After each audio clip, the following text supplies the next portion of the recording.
નમસ્કાર. મયુર બાવીસી ચેનલની અંદર આપ સૌનો હું હાર્દિક સ્વાગત કરું છું.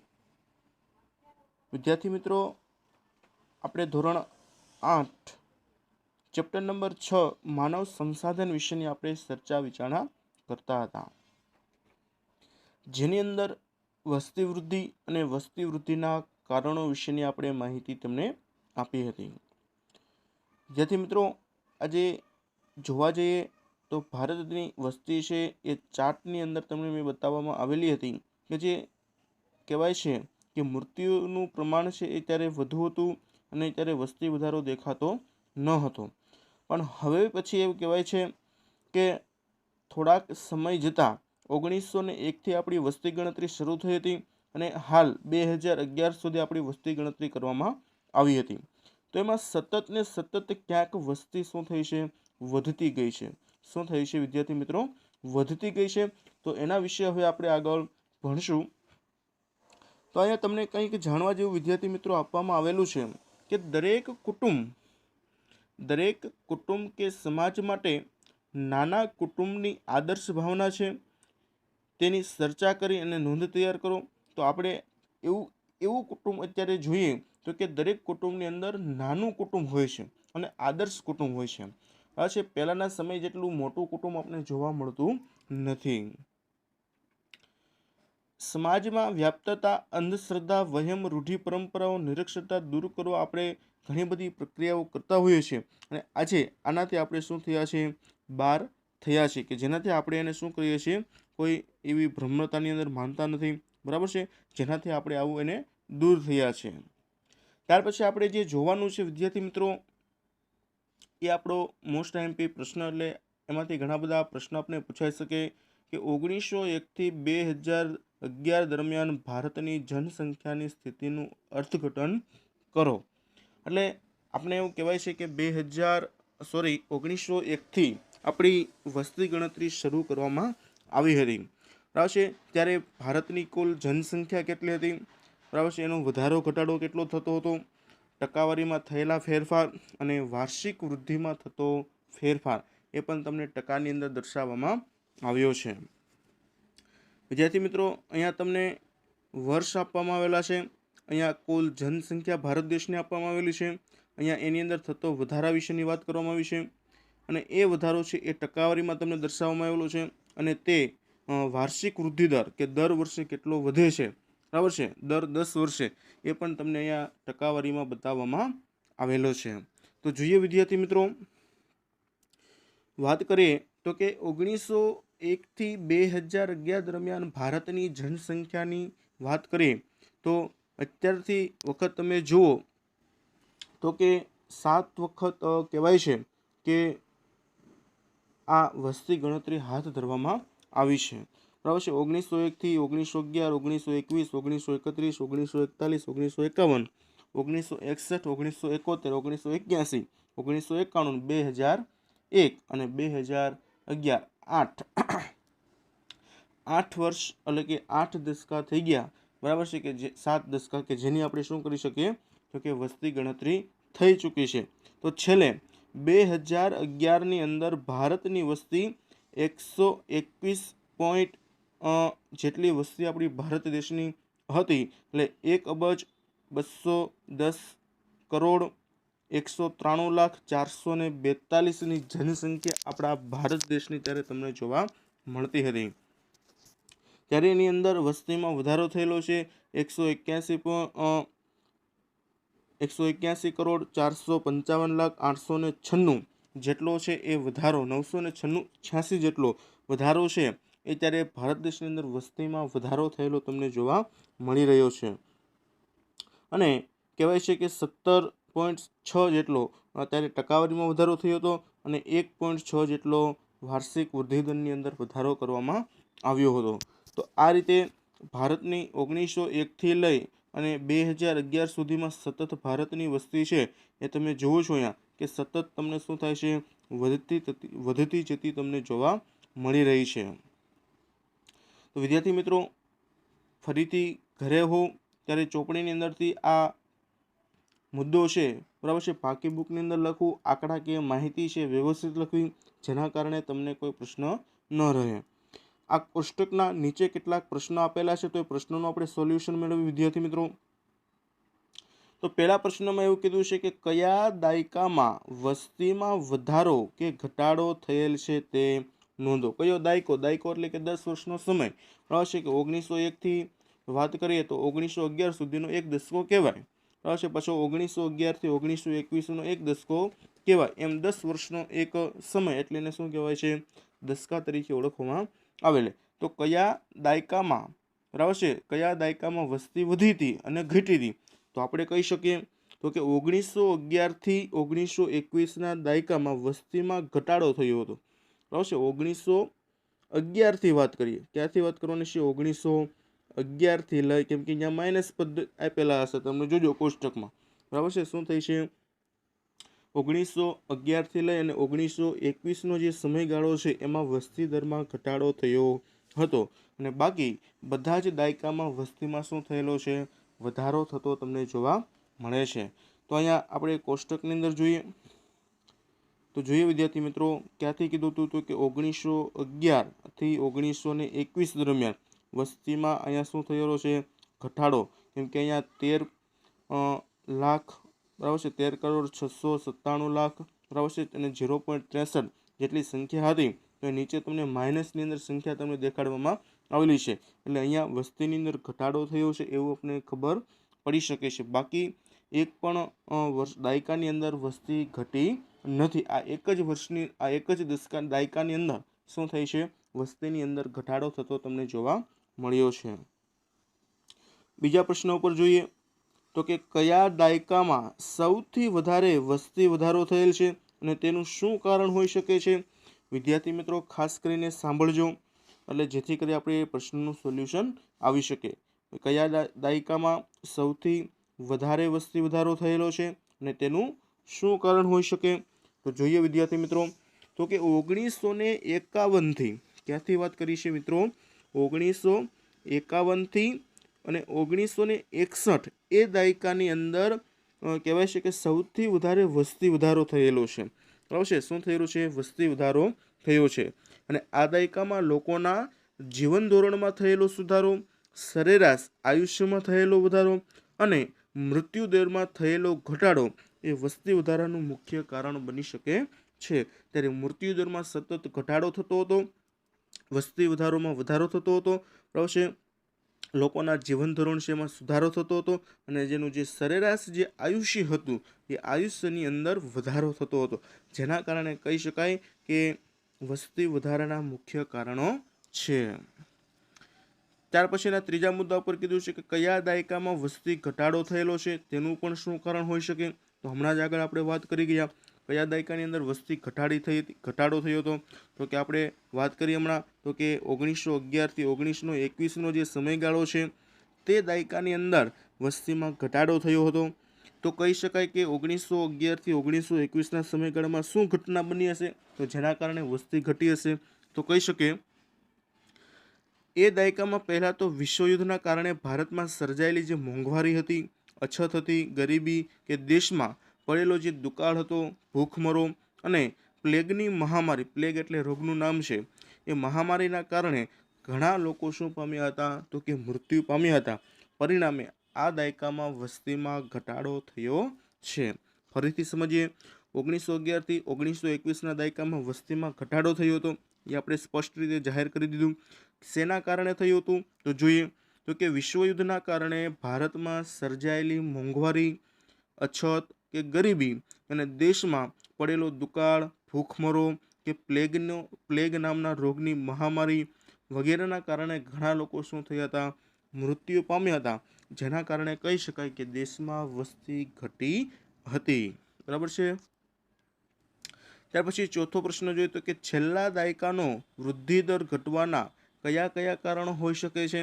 છેલ્લા વર્ષે દાયકાની અંદર વૃદ્ધિ દર છે એ ઘટ્યો હતો, બરાબર છે, તો એનું આપણે જોઈએ. બરાબર છે. તો કે છેલ્લા દાયકાની અંદર વૃદ્ધિ દર ઘટવાના કારણો કયા કયા હોઈ શકે? તો જોઈએ તો કે કુટુંબ નિયોજન માટેની સરકારી ઝુંબેશ તથા તેને પ્રભાવથી લોકોએ અપનાવેલું કુટુંબ નિયોજન, તેમજ સાક્ષરતાનું પ્રમાણ વધવાથી લોકોમાં આવેલી સમાજના કારણે છેલ્લા દાયકામાં શું થયું હતું? વસ્તી વૃદ્ધિ દર ઘટ્યો હતો.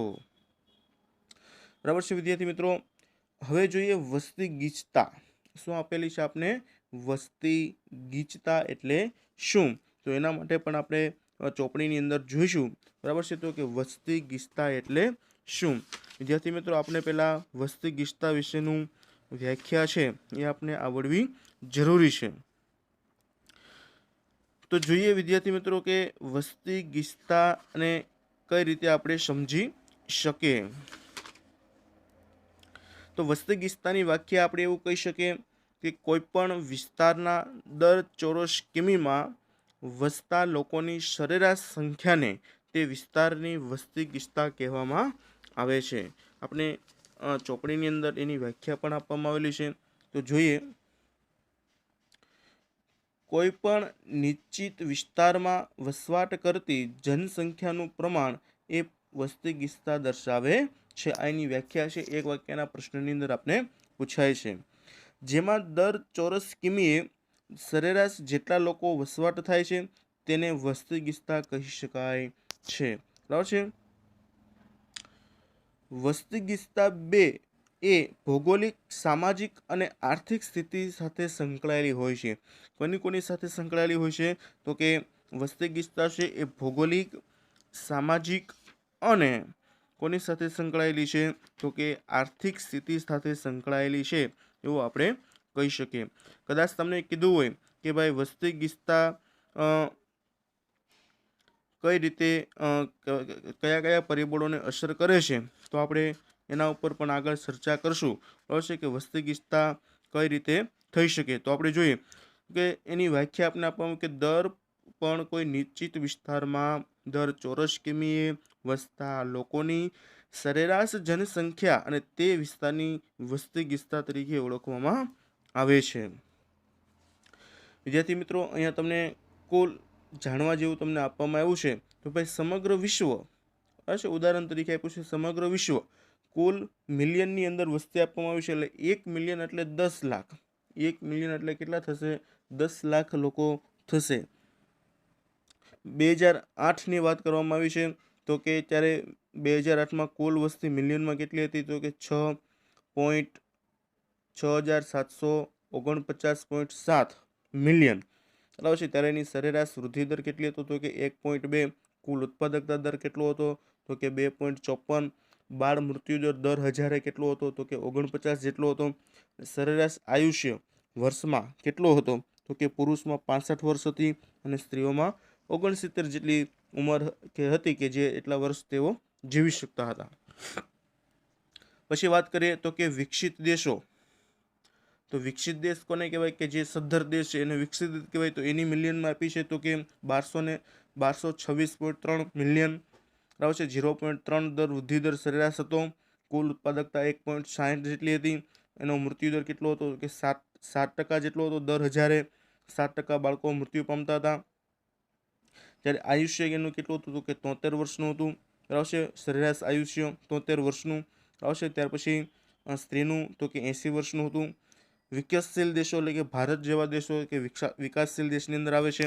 તો એની અંદર કેટલા વસ્તી મિલિયન હતી? તો કે 55.23.4 મિલિયન જેટલી વસ્તી હતી. 1.4 એનો સરેરાશ વૃદ્ધિ દર હતો. કુલ ઉત્પાદકતા દર કેટલો હતો? તો કે 2.73 જેટલો હતો. અને બાળ મૃત્યુ દર 1000 કેટલા હતા? તો કે 54 હતા. કેવા હતા? 54. બરાબર છે. તો નીચે પણ તમને અહીંયા વિકાસશીલ દેશોનો અર્થ તમને કહેવામાં આવેલો છે. અને છેલ્લે તમને આપણા ભારત વિશે કે જે છે એ વિકાસશીલ દેશ છે એના વિશે તમને વાત કરવામાં આવી છે. તો 1186.2 મિલિયન વસ્તી ભારતની અંદર હતી. 1.5% સરેરાશ વૃદ્ધિ દર હતો અને 2.78% એનો કુલ ઉત્પાદકતા દર હતો 2007ની અંદર વાત કરીએ. અને બાળ મૃત્યુ દર 54 જેટલો હતો. કેટલો હતો? દર 1000 વ્યક્તિએ 54 જણા મૃત્યુ પામતા હતા. જ્યારે પુરુષની ઉંમર 63 વર્ષની હતી અને સ્ત્રીની ઉંમર 66 વર્ષ સુધી આયુષ્ય તેઓ ધરાવતા હતા. ત્યાર પછી વાત કરીએ તો કે વસ્તીના કદની દ્રષ્ટિએ અગ્રીમ દેશો. વસ્તીના કદની દ્રષ્ટિએ તો વસ્તીમાં સૌથી પહેલા કોણ આવે? બરાબર છે, એના તમને અહીંયા દશક જેટલા શું આપવામાં આવ્યો છે, ક્રમ તમને આપવામાં આવેલા છે. બરાબર છે, વસ્તી અને ક્રમ. તો જોઈએ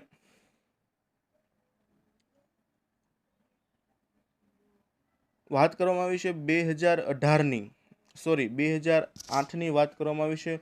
દેશ અને એની વસ્તી બરાબર છે શેમાં આપી છે, તો કે મિલિયનની અંદર તમને દર્શાવવામાં આવી છે. ફરીથી જોઈએ ઈસવીસન 2008ની વસ્તી તમને કહેવામાં આવેલી છે. શેની વસ્તી કહેવામાં આવી છે, 2008ની, બરાબર છે. અને કોની વસ્તી કીધેલી છે અને કયા દેશની તેની વાત કરવામાં આવેલી છે, બરાબર છે. તો જોઈએ દેશ અને એની વસ્તી. તો પહેલા ચીન આપેલું છે, તો સૌથી વધુ ચીનની અંદર તમને વસ્તી જોવા મળે છે, 1324.7 મિલિયન. કેટલી કહેવાય છે, 1324.7 મિલિયન. અહીંયા આપણે કીધું છે કે 1 મિલિયન એટલે 10 લાખ થાય. કેટલી થાય, 1 મિલિયન એટલે 10 લાખ, બરાબર છે. તો અહીંયા 13, બરાબર છે. બીજા નંબર ઉપર આવે છે ભારત. બીજા નંબર ઉપર કોણ આવે છે, ભારત. 1149.3 મિલિયન જેટલી ભારત દેશની વસ્તી તમને જોવા મળે છે. ત્યાર પછી ત્રીજા નંબર ઉપર આવે છે US, Indonesia, Brazil, Pakistan, Nigeria, Bangladesh, Russia અને છેલ્લે આવે છે 10મા નંબર ઉપર જાપાન. બરાબર છે. આ બધાની વસ્તી 2008 પ્રમાણે તમને બતાવવામાં આવી છે, જે તમારે નજર મારવી, બરાબર છે. હવે બાજુમાં જે કોષ્ટક આપવામાં આવ્યું છે 2050ની સંભવિત કે 2050માં આટલી વસ્તી થશે દેશની, બરાબર છે, કોણ સૌથી વધારે ઝડપી આગળ થાય છે એના વિશેની તમને અહીંયા વાત કરવામાં આવી છે. તો એની અંદર પહેલો નંબર ઉપર આવી જાય છે ભારત. જો કેટલી છે, 17.55 મિલિયન જેટલી વસ્તી ભારત દેશની થઈ જશે. એટલે ચીન કરતાં પણ આગળ કે ભારત દેશ પ્રથમ નંબર ઉપર આવી જશે વસ્તીના 2050ની અંદર, એવું તમને અહીંયા કોષ્ટક સંભવિત છે, બરાબર છે, કે ભવિષ્યમાં થશે, બરાબર છે. બીજા નંબર ઉપર ચીન, પછી યુએસ આવે છે, પછી Indonesia, Pakistan, Nigeria, Brazil, Bangladesh, Congo અને ફિલિપાઇન્સ વગેરે દેશો છે તે 2050ની અંદર કહેવાય છે કે સૌથી 10 નંબર ઉપર, બરાબર છે, 1 થી 10 નંબર ઉપર વસ્તીની દ્રષ્ટિએ તમને જોવા મળી રહેશે.